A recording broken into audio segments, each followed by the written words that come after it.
बहन साथियों, स्वागत है आप सभी का आपके अपने YouTube चैनल राम राजा GS पॉइंट पर।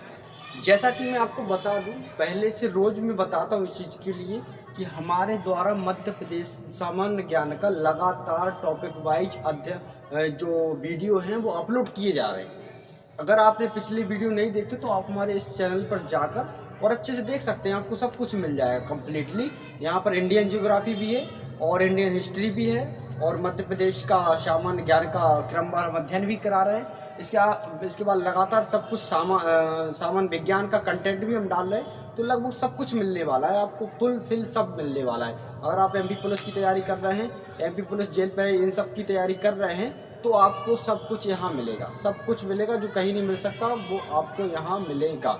ठीक है, तो आज का जो हमारा लेक्चर है वो रहने वाला है मध्य प्रदेश की नदियाँ।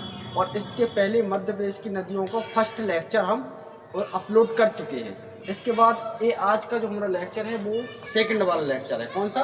सेकंड वाला, नदियों से सेकंड लेक्चर, मतलब फर्स्ट वाला और सेकंड अगर दोनों आपने देख ली, समझ लो कि नदियों से पूरी तरह से कंप्लीट हो जाएगा। ठीक है, तो आपको करना क्या है कि आप हमारे चैनल राम राजा GS पॉइंट, जो आपका हमारा चैनल है, उसको सब्सक्राइब कर लीजिए और यहाँ पर सब कुछ मिलेगा। ईमानदारी से देखिएगा, अच्छा लगे तभी लाइक शेयर सब्सक्राइब कीजिएगा और अच्छा नहीं लगे तो डिसलाइक भी कर दीजिएगा, कोई दिक्कत नहीं है। ठीक है, आज का मोटिवेट थॉट जो है, हौसला रख तेरा वक्त भी आएगा। क्या मेरे दोस्तों? हौसला रख तेरा वक्त भी आएगा, खुशी भी मिलेगी और मंजिल से मिलने का मजा भी आएगा। क्या मेरे दोस्तों? हौसला रख तेरा वक्त भी आएगा, खुशी भी मिलेगी और तेरी मंजिल से मिलने का मजा भी आएगा। मेरे दोस्तों, सब्र रख तेरी कदर उसे वक्त बताएगा। क्या मेरे दोस्तों? सब्र रख उसे तेरी कदर जो है वो वक्त बताएगा। ठीक है मेरे दोस्तों, तो आज का जो हमारा लेक्चर है वो रहने वाला है मध्य प्रदेश की नदियाँ। क्या? मध्य प्रदेश की नदियाँ, लेक्चर नंबर 2 पहले अपलोड कर चुके हैं। उसको अभी तक नहीं देखा तो आप प्लेलिस्ट में जाके देख सकते हो, बहुत विस्तार से समझाया। ठीक है, जो 2 नंबर का है लेक्चर, इसमें हम 3 नदियों के बारे में पढ़ने वाले। एक तो नर्मदा नदी। कौन सी नदी मेरे दोस्तों? नर्मदा नदी। दूसरी ताप्ती नदी और तीसरी माही नदी तंत्र। मतलब मध्य प्रदेश में देखा जाए तो आपको बता दें, जो रिवर सिस्टम है, यानी कि जो तंत्र है पूरा रिवर का जो अफवाह तंत्र है, देखा जाए तो सबसे ज़्यादा अफवाह तंत्र सिर्फ 3 नदियों का देखने मिलता है। एक तो नर्मदा का, एक माही का और एक ताप्ती का। ठीक है, इसके अलावा चंबल, बेतवा, छिप्रा, ये सब नदी जो है मैंने पहले वीडियो में अपलोड कर दिया है, बहुत अच्छे से दिखाया है। अगर आपने नहीं देखा तो आप जाके देख सकते हैं। ठीक है, चैनल पे मिल जाएगा। ठीक है, इसके बाद आज का हमारा जो लेक्चर है नर्मदा और ताप्ती और माही नदी के बारे में रहने वाला है। आपको सबसे पहले हम ले चलते हैं नर्मदा नदी तंत्र, यानी नर्मदा नदी के बारे में पढ़ने वाले हैं, पूरी तरह से बहुत अच्छे से पढ़ने वाले हैं। ठीक है, सबसे पहले आपको बता दें, नर्मदा जो नदी है, नर्मदा नदी में लगभग 41 सहायक नदियाँ मिलती हैं। नर्मदा एक ऐसी नदी है कि जिसमें 41 उसकी अन्य सहायक नदियाँ हैं। कितनी? 41 अन्य सहायक नदियाँ। ठीक है, इसके अलावा ये जो नदी है, ऊपर आपको पता है मध्य प्रदेश का मैप है, अच्छे से दिख रहा मैप अच्छे से दिख रहा ना? ये मध्य प्रदेश का मैप है और मध्य प्रदेश को ऊपर में देखा जाए तो विंध्याचल पर्वत श्रेणी है और नीचे देखा जाए तो सतपुड़ा पर्वत श्रेणी है। और विंध्याचल और सतपुड़ा पर्वत श्रेणियों के बीच से नर्मदा नदी बहती है। कौन सी नदी? नर्मदा नदी बिल्कुल बीच से बहती है। तो 2 घाटियों, एक क्वेश्चन आप याद रखना है ना, तो ये सतपुड़ा और विंध्याचल और सतपुड़ा भ्रंश घाटी से होकर बहती है। कौन सी नदी? नर्मदा नदी। नर्मदा नदी को भूगोलविद, अब भूगोल शास्त्र में एक नाम सुना होगा आपने, टॉलमी का। टॉलमी ने ऐसे क्या कहा? टॉलमी ने ऐसे नमोदास कहा। क्या कहा? नमोदास। किसको? नर्मदा नदी को टॉलमी ने नमोदास कहा। नमोदास, इसको याद रखना, ये नाम पूछा जाता। इसके अलावा 20 अलग अलग नामों से जानी जाती है जो नर्मदा नदी है। उसको रेवा भी कहते हैं, मेकाल सुता कहते हैं, मेकाल सुता, है ना। इसके अलावा सोमोधवा भी कहते हैं, सोमोधवा।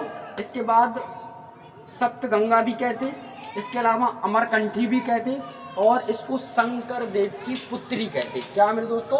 शंकर देव की पुत्री कहते, इस नाम की याद रखना। इसके अलावा इसके कुछ उपनाम भी आते हैं। मध्य प्रदेश के जो नर्मदा नदी, इसके उपनाम क्या हैं? उपनाम में देखा जाए तो भारत की हृदय रेखा कहलाती है। मध्य प्रदेश की जीवन रेखा भी कहलाती है, गुजरात की जीवन रेखा कहलाती है और मध्य प्रदेश की गंगा कहलाती है। 4 नाम इसके उपनाम है। कौन कौन से? एक तो भारत की हृदय रेखा, मध्य प्रदेश की जीवन रेखा, गुजरात की जीवन रेखा और मध्य प्रदेश की गंगा। ये 4 उपनाम है नर्मदा नदी के। इनको आप सुन लीजिए, आप देखने में दिख नहीं रहा हो तो कोई दिक्कत नहीं, सुन लीजिए, आप सुनने से सब कुछ याद हो जाएगा आपको गारंटी से, ठीक है। इसके अलावा ये जो नदी है नर्मदा, ताप्ती और माही, ये मध्य प्रदेश की ऐसी नदी है जो पश्चिम की ओर बहती। कहाँ से? पूर्व से पश्चिम की ओर बहती, ठीक है। ये 3 नदी याद रखना आप, ठीक है। इसके अलावा ये निकलती कहाँ से तो आपको बता दें, ये यहाँ पर आप देख रहे हैं, ये नीचे वाली श्रेणी है, इसको कहते क्या? सतपुड़ा की श्रेणी। सतपुड़ा श्रेणी का एक हिस्सा है जिसको बोलते हैं मैकाल श्रेणी, जिसको बोलते क्या? मैकाल श्रेणी। और मैकाल श्रेणी की सबसे ऊंची चोटी जिसका नाम है अमरकंटक। क्या है मेरे दोस्तों? अमरकंटक चोटी है जो मध्य प्रदेश के अनूपपुर जिले में आती। कहाँ आती? मध्य प्रदेश के अनूपपुर जिले में आती। और अनूपपुर जिले से अमरकंटक की चोटी से नर्मदा नदी निकलती है।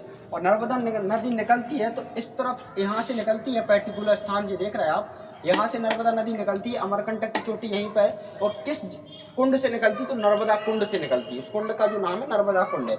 इसके बाद अनूपपुर से आती है डिंडोरी, डिंडोरी से आती है मालवा, मंडला, सॉरी मालवा नहीं, मंडला, मंडला के बाद जबलपुर आएगी, जबलपुर के बाद नरसिंहपुर, होशंगाबाद होते हुए रायसेन, सीहोर, देवास, खंडवा, खरगोन और बड़वानी, अलीराजपुर, अलीराजपुर यहाँ लग जाता, हरदा और धार, यानी इतने जिलों से, लगभग 15 जिलों से होकर गुजरती है। एक बार और बता देते हैं आपको। यहाँ से अनूपपुर से निकली, डिंडोरी आएगी, डिंडोरी से मंडला जाएगी, मंडला से जबलपुर जाएगी, जबलपुर से नरसिंहपुर जाएगी, फिर होशंगाबाद आएगी, फिर रायसेन आएगी, फिर सीहोर आएगी, फिर देवास आएगी, फिर धार आएगी, फिर हरदा आएगी, फिर खंडवा आएगी, खरगोन आएगी, फिर बड़वानी आएगी, फिर बड़वानी के बाद अलीराजपुर।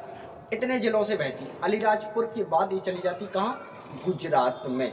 और गुजरात में जाने के बाद, गुजरात के बाद सीधा चली जाती खंभात की खाड़ी में, ठीक है। तो इसको याद रखना। ये पूरी इसकी लंबाई है 1312 किलोमीटर। कितनी है? 1312 किलोमीटर है। लेकिन अगर मध्य प्रदेश में कितनी बहती? तो 1077 किलोमीटर मध्य प्रदेश में बहती, बाकी गुजरात में बहती, और गुजरात से सीधा खंभात की खाड़ी में चली जाती। तो यहाँ तक नर्मदा नदी का पूरी तरह से कंप्लीट हो जाता। नर्मदा नदी में मिलने वाली नदियाँ सहायक कितनी? 41। दाएं से देखा जाए तो 19 मिलती, दाएं तरफ से 19 मिलती, और बाएं से कितनी मिलती? 22 नदी मिलती। तो टोटल हो जाता कितना? 41 नदियाँ, ठीक है। यह भारत की देखी जाए अगर तो ये मध्य प्रदेश की सबसे बड़ी नदी है, ठीक है। इसके अलावा बात करें तो यहाँ से क्वेश्चन और निकल के आता है कि सुप्रीम कोर्ट ने नर्मदा नदी को एक जीवित मानव का दर्जा दिया है। क्या दिया है? जीवित मानव का दर्जा दिया है, ठीक है। तो इसको आप याद रखना है ना। और इसके अलावा अगर देखा जाए तो 15 जिलों से निकलती है। इसके अलावा दूसरी नदी को पढ़ते हैं जिसका नाम है माही नदी। कौन सी नदी? माही नदी मेरे दोस्तों। तो माही नदी को कंठाल की गंगा कहते हैं। क्या कहते? कंठाल की गंगा कहते। किसको? माही नदी को, याद रखना। ये कहाँ से निकलती? तो यहाँ पर एक जिला है जिसका नाम है धार। धार जिले से निकलती है। और धार जिले के सरदारपुर तहसील के मिंडा गांव। कहाँ से निकलती? मिंडा गांव से। और किस झील से निकलती? तो मेहद झील। 3 चीजें याद रखना आप। किस जिले से निकलती? धार जिले से। कौन सी तहसील से? सरदारपुर तहसील से निकलती। और किस गांव से निकलती? मिंडा गांव से निकलती। और किस झील से निकलती? मेहद झील से निकलती, ठीक है।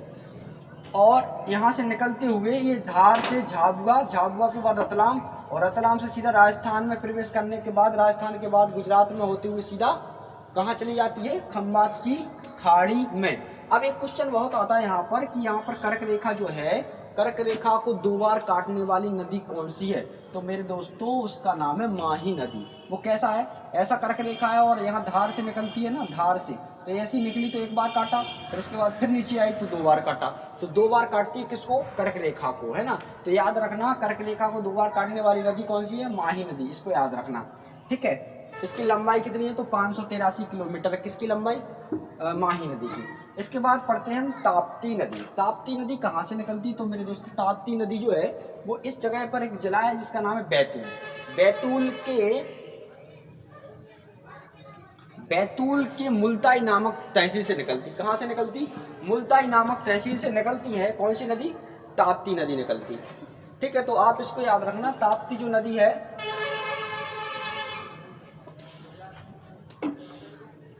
ताप्ती नदी कहाँ से निकलती है? ताप्ती जो नदी है वो बैतूल जिले की मुल्ताई तहसील से निकलती है, ठीक है। अब मुल्ताई तहसील की किस पहाड़ी से निकलती है? तो उस पहाड़ी का नाम है काली सिंध पहाड़ी। कौन सी? काली सिंध पहाड़ी से निकलती है। कौन सी नदी? ताप्ती नदी। अब बैतूल से निकलती तो भाई बैतूल से जाएगी बुरहानपुर, बस 2 जिले में बहती, बुरहानपुर से चली जाती महाराष्ट्र। तो महाराष्ट्र में जो जाएगी तो महाराष्ट्र में और मध्य प्रदेश और महाराष्ट्र के जो बॉर्डर हैं, जिनको जिले हैं महाराष्ट्र के, जिनको बोलते हैं अमरावती, अकोला, बुल्ढाना। अमरावती, अकोला और बुल्ढाना और मालगांव, इन जिलों से होते हुए सीधा फिर कहाँ चली जाती है? गुजरात में। तो गुजरात में जाने के बाद, गुजरात में शहर का नाम सुना होगा आपने, सूरत। सूरत से होते हुए सीधा खंबात की खाड़ी में चली जाती है। तो याद रखना आप कि जो ताप्ती नदी है वो बैतूल के से निकल कर बुरहानपुर जाएगी, बुरहानपुर से महाराष्ट्र में जाएगी, तो महाराष्ट्र में अमरावती, अमरावती के बाद अकोला, अकोला के बाद बुल्ढाना, बुल्ढाना के बाद ये जो जाएगी जलगांव, जलगांव से सीधा गुजरात के सूरत में प्रवेश करेगी और वहाँ से सीधा खंबात की खाड़ी में एंटर करते हुए कहाँ चली जाएगी? खंबात की खाड़ी यानी समुद्र में चली जाएगी, ठीक है। तो आप इसको याद रखना। ताप्ती को कहते क्या है? तो ताप्ती को सूर्य की पुत्री कहते। क्या कहते? सूर्य की पुत्री कहते हैं, ठीक है। ताप्ती नदी को विष्णु पुराण में सहस भादों कहते हैं और इसको भदवा भी कहा जाता है, ठीक है। तो इतना याद रखना। बेसिकली हमने 3 नदियों के बारे में आपको डिटेल से बता दिया है, फुलफिल कंप्लीट हो चुका है। नर्मदा नदी और ताप्ती नदी और माही नदी के बारे में ये वीडियो हमने बनाया था स्पेशली। इसके पहले का जो हमारा वीडियो था वो चंबल, छिप्रा और जितनी सारी बेतवा, जितनी सारी छोटी बड़ी नदी हैं उसमें कंप्लीट कर दिया। इसका लेक्चर एक और आएगा, उसमें क्या होगा कि आपको बताया जाएगा कि कौन सी नदी किनारे कौन सा शहर बसा है। ये सब चीज़ें पूरा नदी से लेकर जो भी हाईलाइट चीज़ें होंगी वो सब यहाँ कंप्लीट हो जाएंगी, ठीक है। तो ये वीडियो पूरी तरह से कंप्लीट है। इस चैनल को जाके आप देख सकते हैं, सब कुछ मिलेगा। और ईमानदारी से अगर अच्छा लगे तो ईमानदारी से लाइक, शेयर, सब्सक्राइब जरूर कर देना और अच्छा ना लगे तो डिसलाइक भी जरूर कर देना। धन्यवाद।